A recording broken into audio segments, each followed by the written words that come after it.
Alright, you guys, so like I promised, this new series is going to be called Whiskey Wednesdays. Wanted to invite you guys over to try another whiskey that I found sitting on the shelf. It looked very interesting. I did some research, and the company is called Breckenridge. I've heard nothing but good reviews on it. This is one of their specialty cask finish whiskeys. So this one right here is rum cask finished. So it is blended bourbon whiskey finished in rum barrels with natural flavors added. So the last review that I seen said that they pretty much blend a bunch of really fine bourbons to come up with their own kind of signature, and then they age it in different casks to bring out that flavor.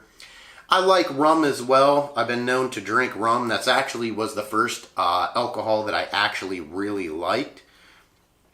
But since I started getting into whiskey, it's very enticing for me to see a bourbon that is aged in rum casks. So I wanted to get into this here, and I really wanted to talk to you guys about the future of Harley Davidson.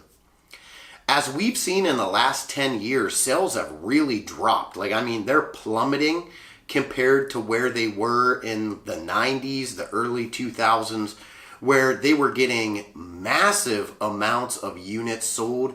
And now they're kind of struggling. It seems like year after year, the trend graph is going down.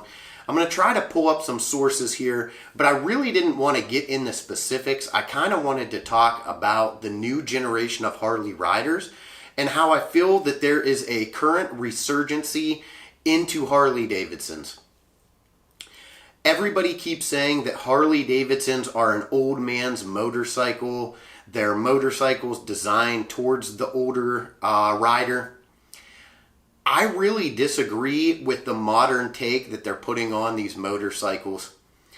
Most of the people that I know that are getting into Harley Davidsons are selling their sport bikes. They're in their early 20s, mid 30s. They're transitioning over to Harley Davidson because they come to appreciate that riding position, the straightened back, the postured riding position, more than leaning over and hugging the gas tank of a sport bike.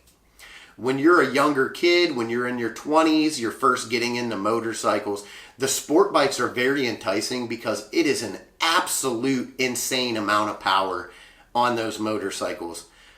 But someone like me, I have back issues. I've had back issues for a long time. I'm now 40 years old. I transitioned over to Harley Davidson very early on because I like the cruiser ride position way more than the sporty aggressive leaning over the tank. And that's not to say that you can't hit these corners very aggressively on a Harley Davidson. There's plenty of videos online showing dudes carving canyons, dragging knees, and really getting down the business on Harley Davidson. But before we start getting too far down the road, I want to open this up and I want to get a quick smell here. Alright, so it's got a nice little wooden lid on the top. Looks like we're cork sealed here.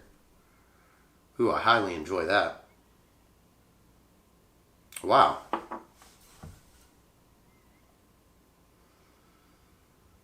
This is very different. It does smell of rum. You can definitely smell some of the rum in it. And it has a light bourbon finish. So we'll see what this is about here. It's very clear. As you can see, it's very clear. It's maybe like a light caramel color. But for the most part, it's a little light coloring for a bourbon. So Breckenridge is out of Colorado. They're out of Breckenridge, Colorado. And I really think they're doing some cool stuff. They have some sherry aged bourbons as well.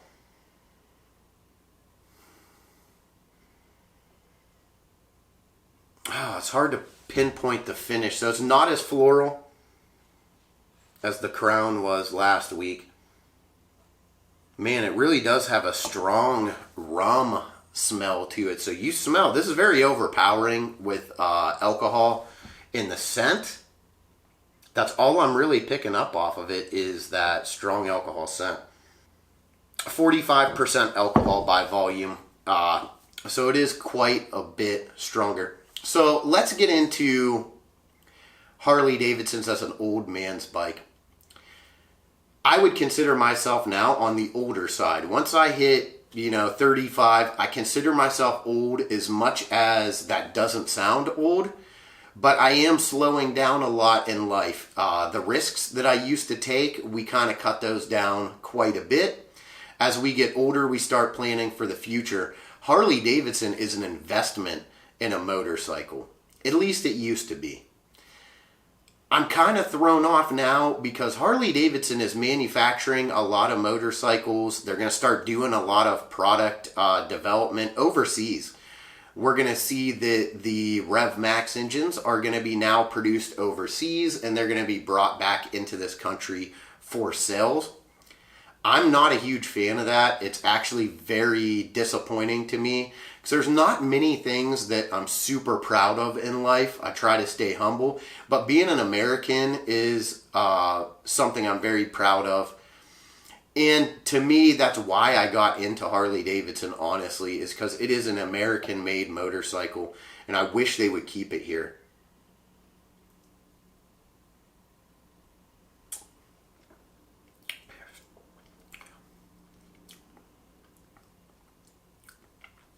So the heat index on this is kind of like a 5.5 out of 10.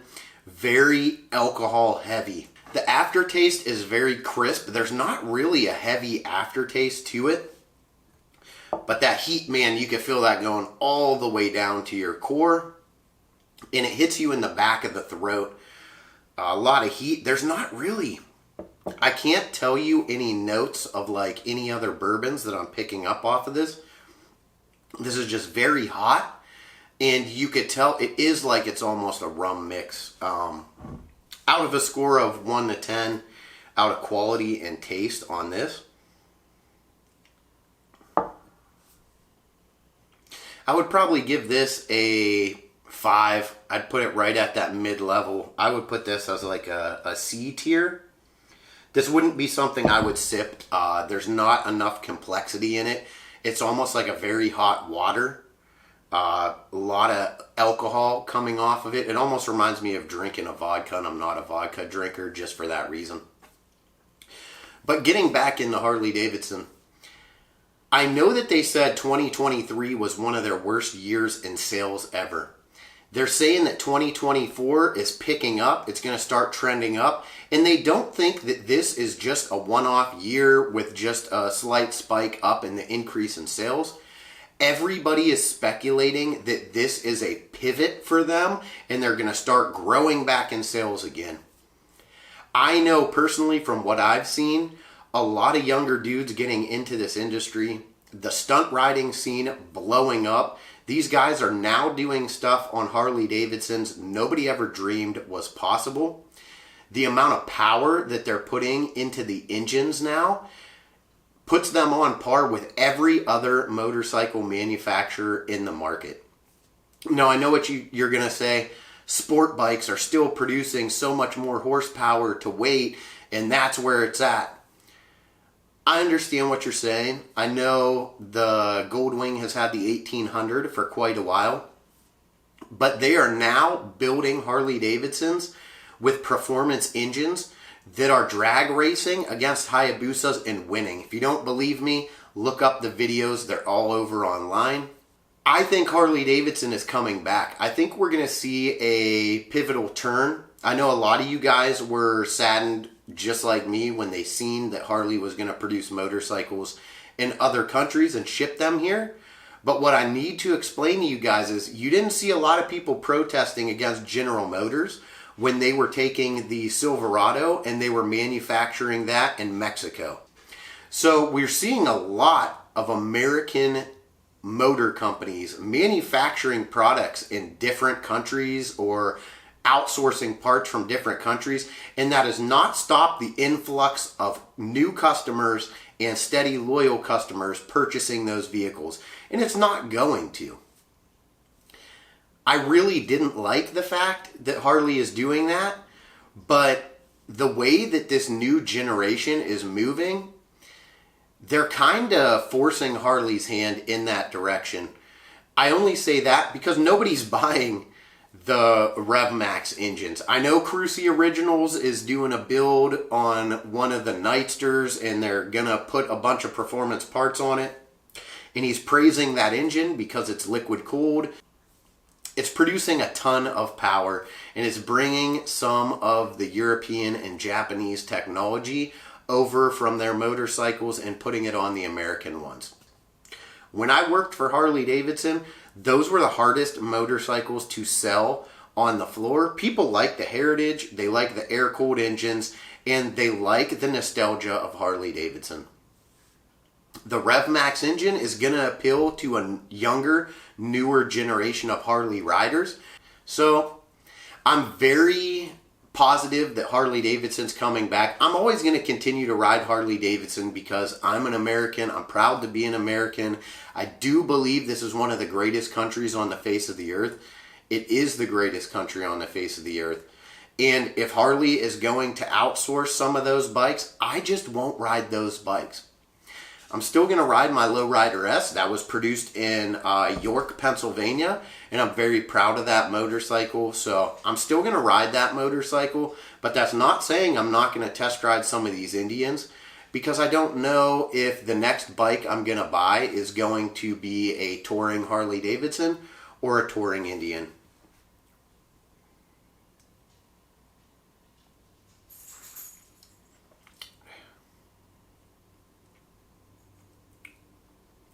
All right, so the second sip was way better, and I'm getting a lot of that rum flavoring in it, and the heat is gone. So man, that first initial sip has a lot of heat. It almost takes the breath out of you.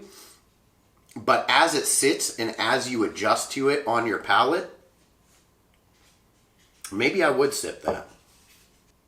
All right, you guys, so the Breckenridge rum cask finished blended bourbon whiskey.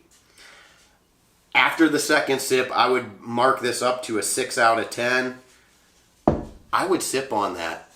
That's my review. Thank you guys for watching this. If you do try this, you see it at your local store, I would pick it up. I'd give it a try. You don't know until you actually try it. That second sip was really good.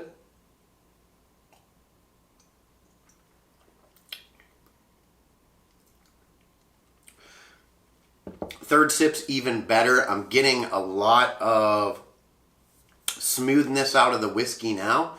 I can still taste the rum, but it's finishing almost like a Ezra Brooks. It's kind of what it's reminding me of. So thank you for watching the video. I'll get you guys another one up. Let me know down below, do you guys think Harley Davidson is bouncing back? Do you think that this is a pivot towards the right direction for Harley Davidson?